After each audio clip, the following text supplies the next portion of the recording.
Okay, so good day everyone. Good day, philosopher thinkers. By the way, we are the SJ Seminarians and we will go to report our team repetition number 2 in philosophy of logic, the kinds of judgments. Now we will going to proceed on the table of contents. The number 1 is the quality of the judgment. You can see that in the affirmative versus negative. And number 2 is the modality, the problematic, assertory, and apodictic judgments. Next is the relation, which is focuses on the conditional, categorical, and disjunctive judgment. And our last is the quantity of the judgment. It is underscores with a singular, plural, particular, and universal judgment. All throughout this reporting, my friends or my brothers will going to report these individual kinds of judgments. So good morning once again, and I am discussing the kind of judgment. So firstly, the nature of the kind of judgment has the affirmative and negative. Both not solely derives from the act of thinking, but the nature of the judgment itself. So there are two types of determinants of the kind of subject. First, the subject to concept, and the predicate to concept. So the subject to predicate, subject to concept is the referral of the subject referred to the judgment itself, and predicate to judgment is where it is the determinant for the subject to be judged. So let us take the example of the sky is blue. So the subject is the sky, and meanwhile the concept of the sky is blue. And also the predicate of the blue sky, the predicate of the sky is blue. Meanwhile, on the other hand, of the negative one, dogs and not cats. So basically, it does not really grounded on the act of thinking, but rather the nature of the phrases itself. And that's all. So, the modality of a judgment is a relative feature of its professional content. This judgment, the logical weight of whose assertion is more or less diminished, but not reduced to zero, is the problematic judgment. The formula of the problematic judgment is S is perhaps or possibility P. For example, it might rain tomorrow. The asteroid is the earth is round.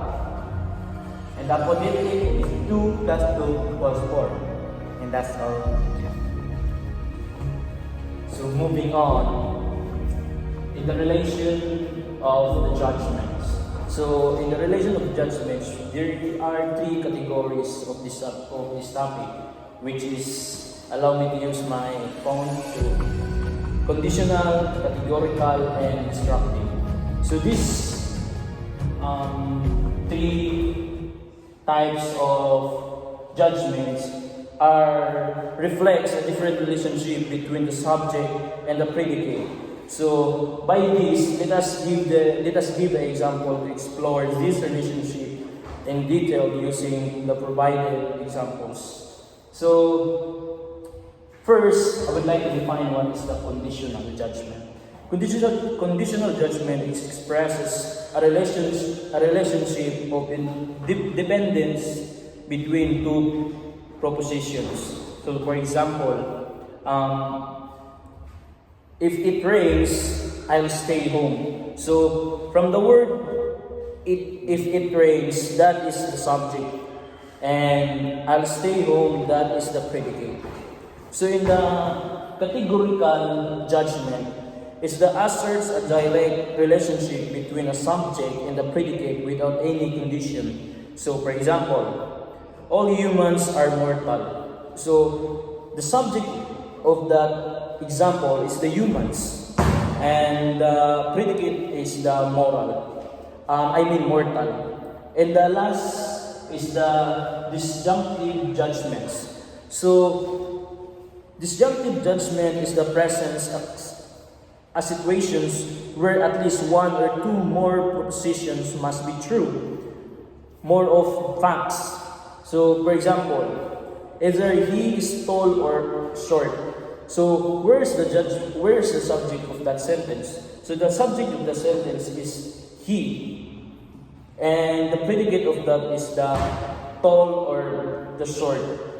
Overall, understanding these different types of judgments is crucial for logical because it is through more of reasoning and arguments, and that will be all for the relation of the judgments. So moving on, we are now at the point of discussing the quantity of the judgment.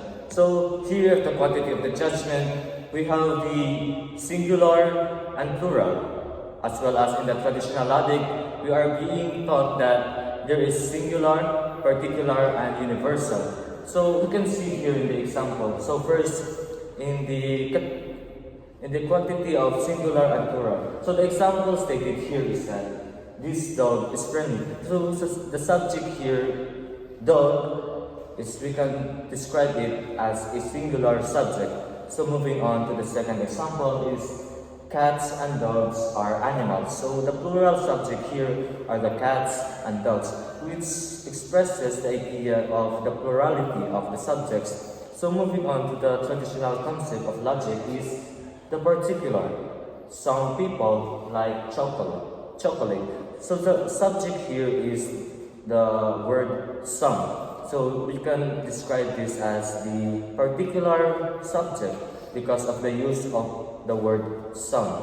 So moving on is the universal. So when we talk about universal, it encompasses all things. So here in the example, it is stated here that all birds can fly. So the subject here is all, basically all birds. So it means that universally speaking, that all birds can fly. So that would be all. And thank you. God bless us all.